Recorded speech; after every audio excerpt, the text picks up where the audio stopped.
আশা রাখি বাবার বাড়িতে সবাই খুব ভালো মতন করে বাবার মাথায় জল ঢালতে পেরেছেন। আমিও ঢেলেছি। আর এই মালাগুলো আমি হাতে তৈরি করেছি বাগান থেকে ফুল তুলে। তারপরে চলে গিয়েছিলাম বাড়িতেই মানে পুজোর সমস্ত যে অ্যারেঞ্জমেন্ট আমি করে নিয়েছিলাম। শস্য ছিল, অগ্র ছিল, আতপ চাল, চিনি, দুধ, দই, মধু, গঙ্গা জল আর হলুদ চন্দন যা লাগে, অশ্বগন্ধা চন্দন যেটাকে বলে, সে সমস্ত অ্যারেঞ্জ করে নিয়েই মানে থাকেই আমার বাড়িতে এগুলো। প্রতি সোমবারই তো আমি পুজো করি। তো সেইভাবেই আমি বাড়িটার পুজো করে নিই, বাবাকে স্নান করিয়ে তারপর মন্দিরে যাব। সবথেকে বড় কথা কি জানেন তো, বাবা খুব অল্পতেই সন্তুষ্ট। তাই নানান রকমভাবে হয়তো নিয়ম বিধি বলে থাকে, কিন্তু আমি সবসময়ই প্রভুদের সেবাটা এইভাবেই করতে চাই যেটা আমার মনে প্রাণে থাকে। আমি সেইভাবেই কিন্তু প্রভুর সেবা করলাম। ভুল ত্রুটি হলে কিন্তু আমি ক্ষমা চেয়ে নিচ্ছি সকল দর্শনার্থীর কাছে। তো বাম বাম ভোলে বলে আজকের ভিডিওটা শেয়ার করলাম।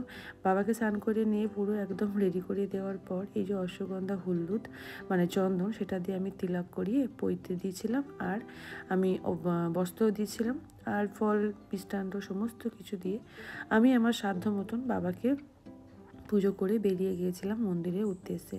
আগে যেখানে ভাড়া থাকতাম মন্দিরটা অনেক দূরেই ছিল, সেখানে আমায় গাড়ি করে যেতে হতো। বাগুই না থাকলে আমার একটু কষ্টই হয়ে যেত। কিন্তু এই মন্দিরটা এখন যেখানে থাকি সেখানে পায়ে হাঁটার রাস্তা, 2-3 মিনিটের মধ্যেই পৌঁছে যায়। তো তারপরে বাড়ির পুজোটা সারতেই না আমার 2টো বেজে গিয়েছিল। তারপরে চলে এসেছিলাম এই মন্দিরে। এই মন্দিরে কিন্তু মা কালী থেকে শুরু করে সকল দেবদেবী আছে। এখানে মোটামুটি পুজো হয়ে যাবে আপনার। খুব সুন্দরভাবে কিন্তু ব্রাহ্মণ ঠাকুর মন্ত্র বলে পুজো করিয়েছে। আমি এত পুজো করেছি কিন্তু কোথাও নাম ধরে পুজো করেনি।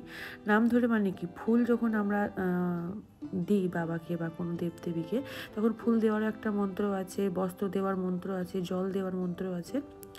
সেই সমস্ত কিছু এখানে কিন্তু ধরে ধরে পুজো করানো হয়েছে। আর এই যে আমার ফুলের ডালা, দিশানু উপবাস করেছিল, ও কিন্তু পুজো করেছে। ও বাড়িতে রেগুলার পুজো করে বলেই ব্যাপারটা একটু বোঝে, ওই জন্য ডিস্টার্ব করে না। ও কিন্তু বাবার মাথায় জল ঢেলেছে 2টো পর্যন্ত, কিন্তু আমার ছেলে না খেয়েই ছিল। তো চলুন তাহলে বাকি ভিডিওটা আবার শেয়ার করছি।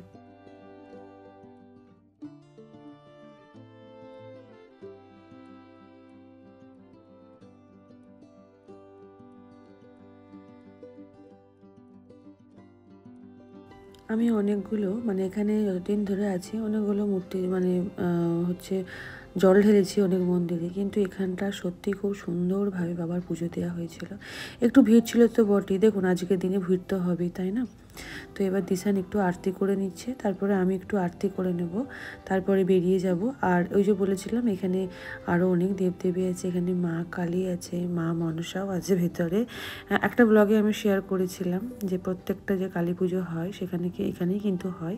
আমি এখানেই আসি, আমার বাড়ির একদম কাছে। তো ভগবানকে প্রণাম করে নিলাম একটু, তারপরেই আমরা হচ্ছে যে পুজো দেওয়া হয়েছিল সেই ডালাটা ব্রাহ্মণ ঠাকুর দিয়ে দিয়েছিল।